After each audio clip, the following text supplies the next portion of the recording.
This is Kai Jones, another intern of ours here at Tide 100.9. How you doing, man? Oh, I'm doing just fine. Allergies kicking me a little bit. Look, it's that time of year, man. They're getting everybody. So what game were you at tonight, and let's talk about it. Oh, yes, I was at the, not Central. I was at the Hillcrest versus County High game tonight. That game was a little bit of a slugfest to start, right? I mean, it was a tight game right there at the start. Hillcrest, of course, did end up running away with it. 42-21 was the final score in that game. But talk about that game a little bit for us, Kai. I got you. So, during the beginning stages of the game, it looked like it was going to be a very well-played game. But, Hillcrest, they ended up pulling it out towards the second half and really towards the second quarter whenever they had went up 21-7. But, there was a County High. It was just they had some mistakes that really hurt them in the long run, which Hillcrest did too. But County High, they had a lot of flags that would just give Hillcrest the opportunity to go down the field and, do what they had to do. The first touchdown actually came from Bryson Kimbrough on, I believe it was a 40-yard QB keep. It wasn't even supposed to be a QB keep. It was supposed to be a pass that he actually took in himself, and he dived into the end zone for it, and that was very I'm glad I ended up getting that one on camera. There's a reason he's committed to a D1 college, because he's a pretty daggum good ball player. Oh, for sure. So Kimbrough was able to get the first touchdown, or at least kind of blow this open a little bit for Hillcrest here. What was County able to do, and how did they keep this game close in the first half? Well, County, the defense really did step up at some points. I really got to give it to the defense all game. Really, they tried their best to do what they had to do.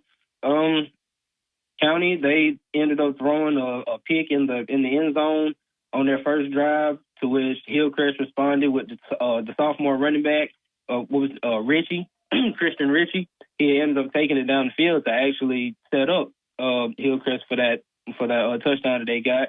But Tuscaloosa County did end up responding later in the first quarter to for a touchdown pass, which actually got taken 40 yards itself to the end zone. And I would say he had 2 touchdowns tonight, I believe, didn't he? Kimbrough? Richie, sorry.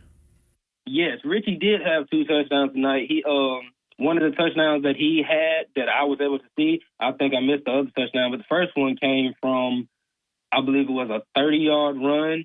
He was just absolutely trucking it. They could not do anything to him, and which I got to give number 4, the other running back for Hillcrest, some props also, because he just absolutely he showed like a young Derrick Henry out there. It's not as tall and it's not as muscular, but that's some really high praise there. A young Derrick Henry. I mean, based over these last couple of games, he's really been going at it. I want to find his name so I can be able to shout him out, but he's just really been taking the ball and just doing what he has to do. Well, Derrick Henry did a lot of great things here in Tuscaloosa. Obviously, we know what he did, Heisman Trophy, national champion.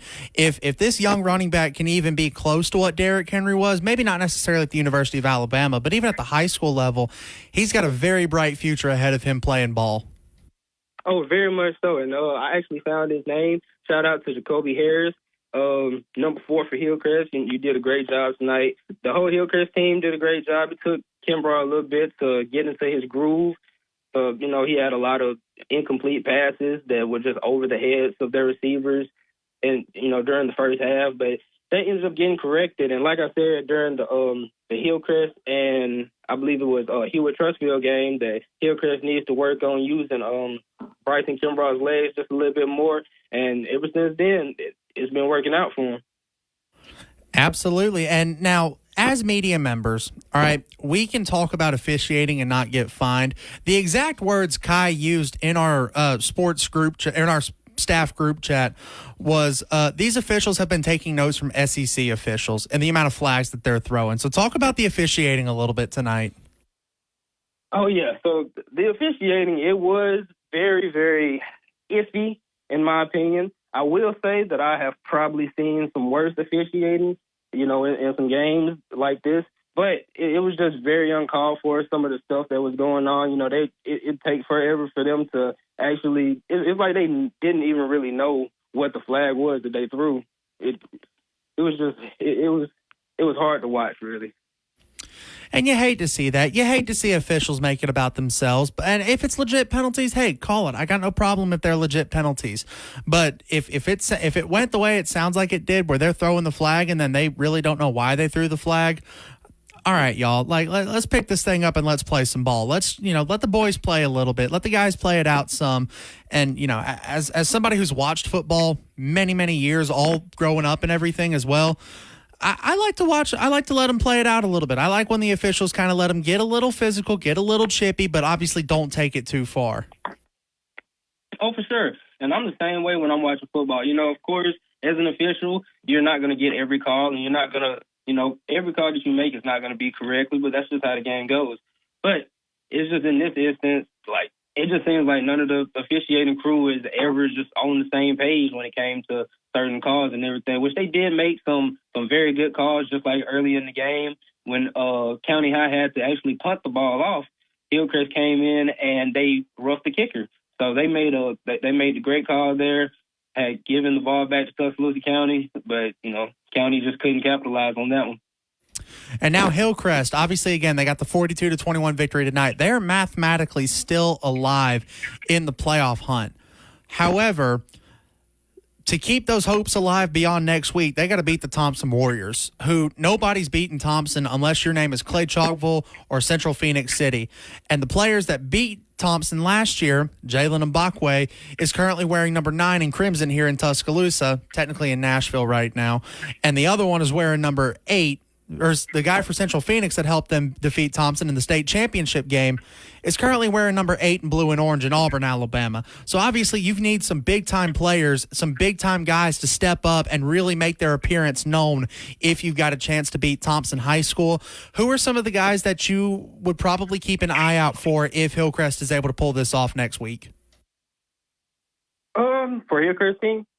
Yeah, who would be the standouts for Hillcrest if they pull off this upset over Thompson on October 11th? Ooh, I really got to give it to my boy Christian Richard, the young guy, because he's just been making a name for himself. I also got to give it to Jacoby Harris. Chamber Smith, he might do something.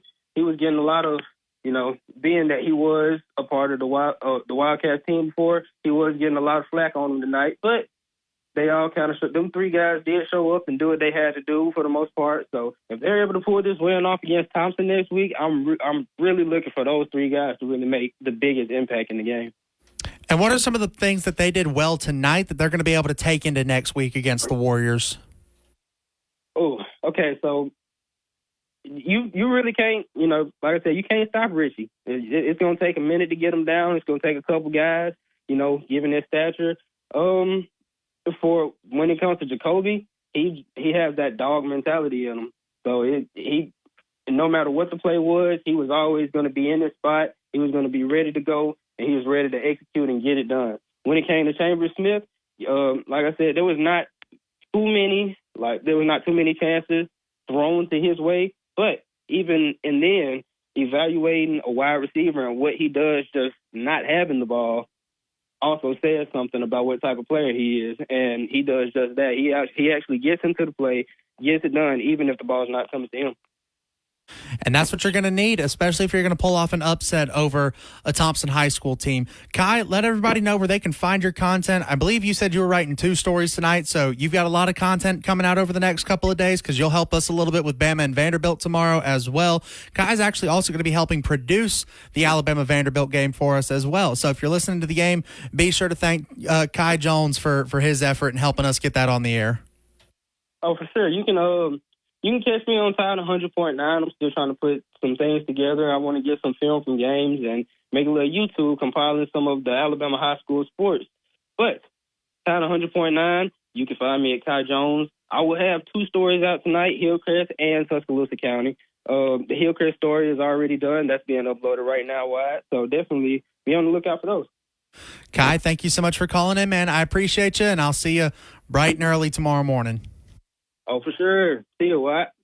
That was Kai Jones, another intern of ours here on Tide 100.9 and 1230 AM WTBC. When we come back, we'll keep talking the rest of Alabama high school football that happened here in West Alabama.